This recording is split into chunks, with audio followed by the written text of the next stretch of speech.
Olá, alunos do 7º ano, vamos para mais uma aula. Nós vamos continuar falando sobre o gênero conto. Vocês lembram da aula passada que nós vimos sobre conto, nós fizemos a interpretação do conto. Nós descobrimos que uma partida de futebol, elas também pode ser um conto. Descobrimos também que tem muitos elementos narrativos dentro do conto e algumas figuras de linguagem, foi o que nós estudamos na aula passada.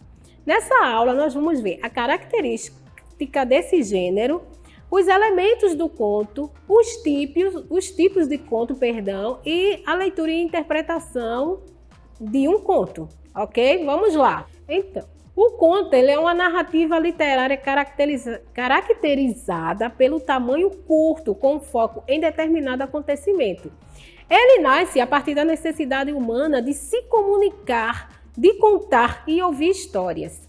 Além disso, são histórias fictícias. Isso quer dizer o quê? O que são histórias fictícias? São histórias inventadas, né? E com moral no final, como no caso dos contos de fada. Então, os contos de fada, eles são histórias fictícias. Eles não aconteceram realmente, mas eles foram contadas de geração a geração até chegar nas histórias que são hoje. E elas já foram muito usadas, certo? Já tem várias interpretações para os contos de fadas. E eles aconteceram há muito tempo atrás, ok? Então, quais são os elementos de um conto? Nós temos os personagens. Os personagens de um conto, eles são poucos personagens. Como ele é uma narrativa curta, né? Então ele usa poucos personagens. Nós vemos aí no conto da Branca de Neve, né? Na história é passada a Branca de Neve, certo? E anões, a bruxa e o caçador. Perceba que são poucos os personagens dessa história, né? Nós também temos o narrador. O narrador é a pessoa que conta a história. Ele pode estar dentro da história e fora da história. Então, nós temos o narrador observador, que é aquela pessoa que está contando a história de fora, ele está observando a história e contando para nós. Nós temos o narrador personagem, que é aquele que narra e participa da história, né? E temos o narrador onisciente. Esse também, ele narra e participa e ele conhece o íntimo dos personagens, ok? Nós também temos o tempo, né? É o tempo de duração entre o início e o final da narrativa e da época que a narrativa ocorre. Veja bem que o tempo, a história é curta, então os tempos dentro da história, dos contos, eles também são curtos, ok? Veja a história da Rapunzel, né? É um conto, fazia muito tempo que ela estava naquela torre, desde criança, mas perceba que a história contada, né, é uma história curta, relativamente curta, né?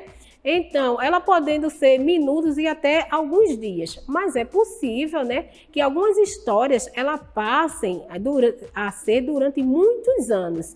Em qualquer caso, a narrativa será breve por tratar-se de um conto, como eu falei anteriormente. Nós também temos o espaço é onde acontece a história, né? É apenas um espaço. Nas narrativas, os espaços são poucos, né? Geralmente tem narrativas, tem contos que se passam dentro de um quarto, ou contos que também eles vão para outro país, para outra galáxia, né? Dependendo do tipo de conto. Então eu coloquei para representar esse espaço aí, o conto da Cinderela, né? Que é o espaço onde acontece todo o conto. Ele é bem representado nessa questão do espaço, né? Que é o desenrolar da história, né? Vai ser num castelo com um príncipe, depois ela perde o sapato. Então o espaço é entre a casa da Cinderela e o castelo. Nós também temos um enredo. O que é um enredo, professora? O enredo é a sequência de ações que os personagens vivem, né? Nós temos aí o conto de fadas da Chapeuzinho Vermelho, certo? Então, esse conto ele tem uma sequência de ações, né? Começa com a mãe dando doce, ela indo pela floresta, ela encontrando o lobo se escondendo, indo para a casa da vovó, e vocês sabem todo o final da história. Então, essa é uma sequência de ações que acontece na história da Chapeuzinho Vermelho, e esse é o enredo da história. né? Então, nós também temos o conflito, né, dentro da história narrativa dos contos, né? O que é o conflito? O conflito é os desafios, né? No momento da história, são os desafios que os personagens principais tendem de enfrentar para chegar ao seu objetivo. Veja que nesse conto de fada aí, representado, né? O Shrek, ele passa por muitos desafios para ele conseguir o objetivo dele, né? O primeiro desafio que ele passa é que ele tem que salvar a princesa, né? E vem muitos outros para ele conseguir o objetivo dele, ok? Nós temos também a estrutura do gênero narrativo. Como é que ele está estruturado, né? O conto, ele costuma ser estruturado em 4 partes, né? Nós temos a introdução, que é a apresentação, o equilíbrio inicial, né? Os contos também, eles sempre são apresentados, né? Pelo título. O título do conto, ele tem que ser bem chamativo, né? Para chamar o leitor para ler. Né? Nós temos o desenvolvimento, ou a complicação, que é o surgimento do conflito, que eu já expliquei o que é o conflito. Nós temos o clímax, que é o momento de maior tensão da história, né? É aquele momento que você fica querendo saber o que é que vai acontecer, é o auge da história.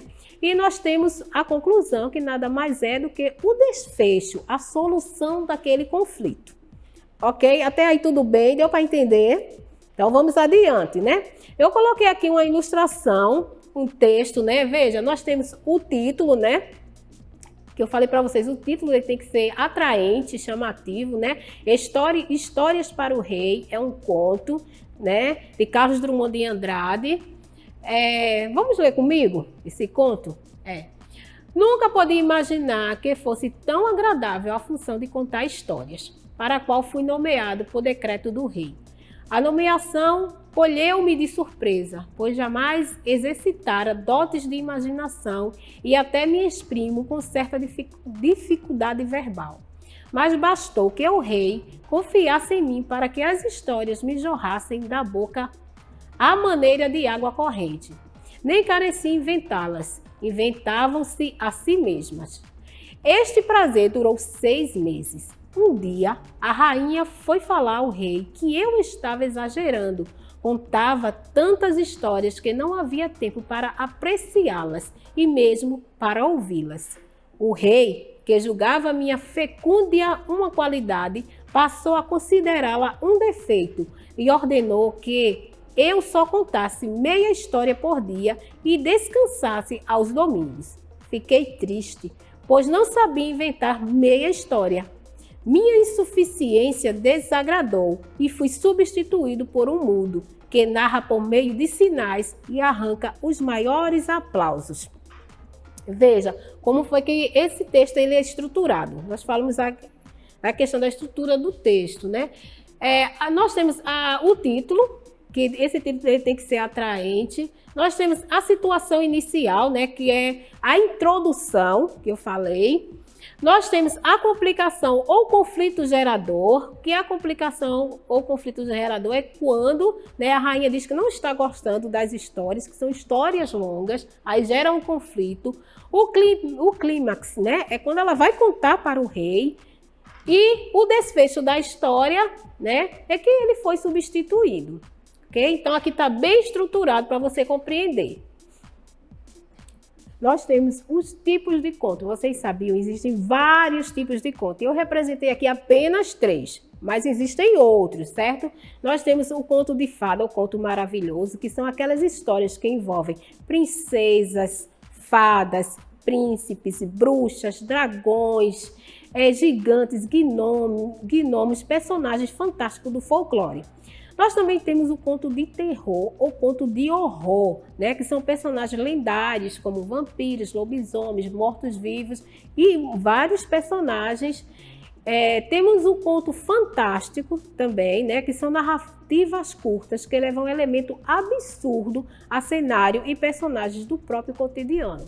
Então, esse conto fantástico, normalmente os personagens eles são pessoas normais e que de repente acontece alguma coisa na cidade e eles se transformam em super-heróis. Então, isso aí são contos fantásticos, ok? Agora eu te convido para ler um conto comigo e depois a gente fazer a interpretação dele, para ver se você compreendeu o assunto, ok? Esse conto é um conto pernambucano, né? Ele se chama A Cumbuca de Ouro. Vamos ler comigo? Havia dois homens, um rico e outro pobre, que gostavam de pregar peças um ao outro. Foi o compadre pobre à casa do rico pedir um pedaço de terra para fazer uma roça. O rico, para fazer peça ao outro, lhe deu a pior terra que tinha. Logo que o pobre teve o sim, foi para casa dizer à mulher, e foram ambos ver o terreno. Chegando lá nas matas, o marido viu uma cumbuca de ouro, e como era em terras de compadre rico, o pobre não a quis levar para casa. E foi dizer ao outro que em suas matas havia aquela riqueza. O rico ficou logo todo agitado e não quis que o compadre trabalhasse mais nas suas terras.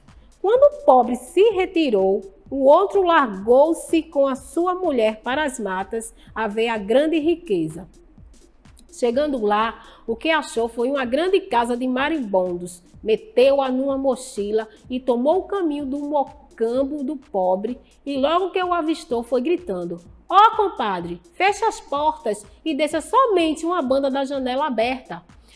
O compadre assim fez, e o rico, chegando perto da janela, atirou a casa de marimbondos dentro da casa do amigo e gritou: "Fecha a janela, compadre!" Mas os moribundos bateram no chão, transformaram-se em moedas de ouro, e o pobre chamou a mulher e os filhos para as ajuntar.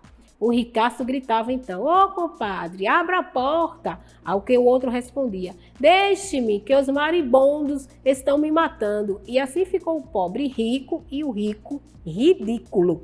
Então, esse é um conto popular do nosso estado, da região pernambucana, né? Esse conto, A Cumbuca de Ouro, né, ele foi contado por muitas gerações, né? E às vezes, né, tem umas coisas que acontecem que são acrescentadas e outras retiradas. Que tem até um dizer que diz, né, quem conta um conto aumenta um ponto.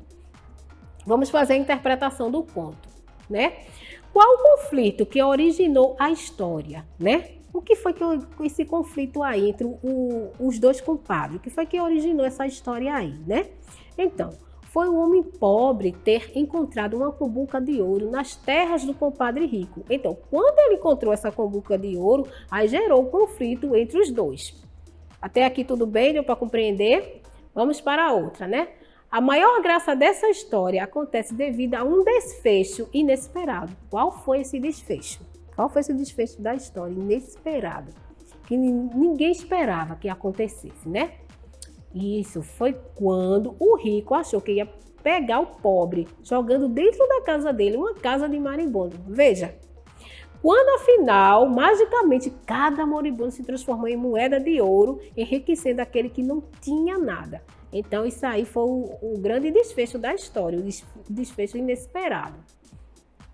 E qual foi o elemento fantasioso ocorrido na história?